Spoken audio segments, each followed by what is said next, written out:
All right, let's just get right into it. We're going to talk about something that gets every single one of us right where we live, relationships. I'm talking friends, family, the people you work with, your spouse, all of it. It's basically the whole ballgame of life, but man, can it feel like a minefield sometimes. I mean, seriously, doesn't it feel like this? One wrong step, one little word you say that gets taken the wrong way, and bam, the whole thing feels shaky and you're just trying not to fall.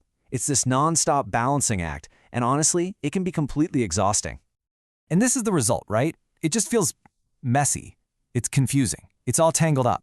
Because we all walk into these situations with a whole list of expectations, how people should think, how they should act.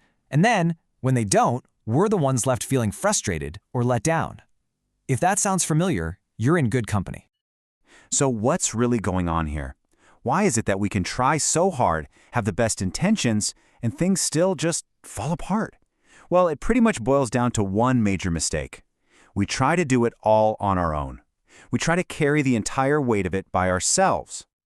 Okay, let's just be real for a second. We all kind of have this idea in our heads, right? We think people should basically be like us, think like us, react like us. We expect them to follow our script. But the reality is, people are people. They've got their own baggage, their own perspectives, their own way of doing things. And the second that reality crashes into our expectation, disappointment is right around the corner. And this quote just nails it. The second we think it's all up to us, that our patience, our understanding, our strength is enough, we're basically signing up for failure. It's like trying to bench press a car. You can grunt and you can strain all you want, but you're not going to lift it and you're probably going to pull something. It's just not designed to work that way. So if muscling through it on our own is a dead end, what's the alternative? Well, this is where everything shifts. It's about realizing it's not supposed to be a two-person tightrope. It's about adding a third strand to the rope, one that's unbreakable. It's about bringing an anchor into the chaos. So what does that actually look like? A Christ-centered relationship isn't just about two people trying to be extra nice to each other. It's a total reboot of the system. It means your actions aren't based on how you feel that day or what you think you deserve. Instead, everything gets filtered through a totally different lens. It stops being, what do I want, and starts being, okay, what does love require of me right now? Now, you can look at a verse like this and just think, oh, that's a nice thought, but it's so much more than that.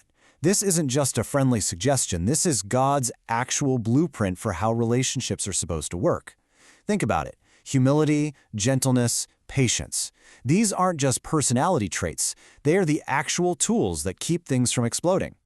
And when you start using those tools, this is what happens. It's a complete transformation.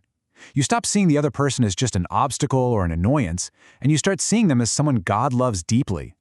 That quick flash of anger starts getting replaced with patience. Forgiveness isn't this huge, monumental task anymore. It just becomes the natural next step. It's a total operating system upgrade for how you deal with people. I mean, just stop and think about how wild this idea is. Our culture, our own instincts, everything screams at us to look out for number one. Protect your interests, get what's yours. And this verse comes in and just flips the whole table over. It says, no, actively look out for the interests of other people.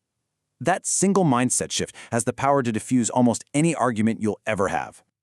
Okay, so this all sounds good, but how do you actually do it? When you're in the middle of a disagreement and you're feeling angry or hurt, how do you make this stuff real? So let's get practical. Let's talk about the actual game plan for day-to-day life. Here it is. It's actually pretty simple. 3 steps. First, and this is the hardest, just pause. Before you fire back with that comment you're thinking of, just take 1 second and ask that question. Second, watch your words. Are the things coming out of your mouth building them up or tearing them down? And third, find a way to serve instead of a way to win.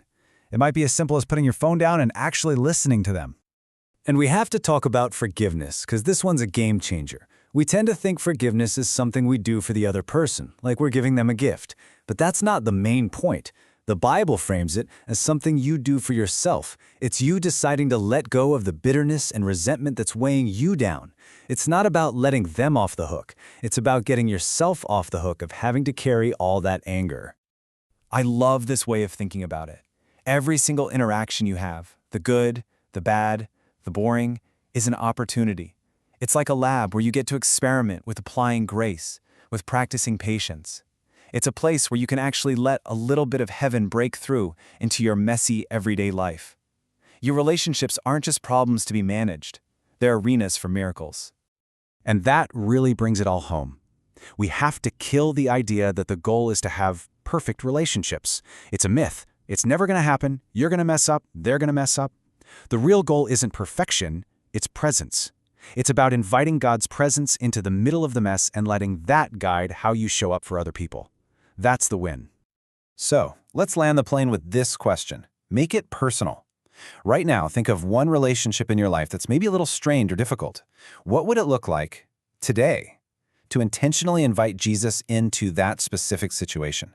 Not to fix the other person, but to work on you. What's one tiny step you could take? That's a question worth chewing on.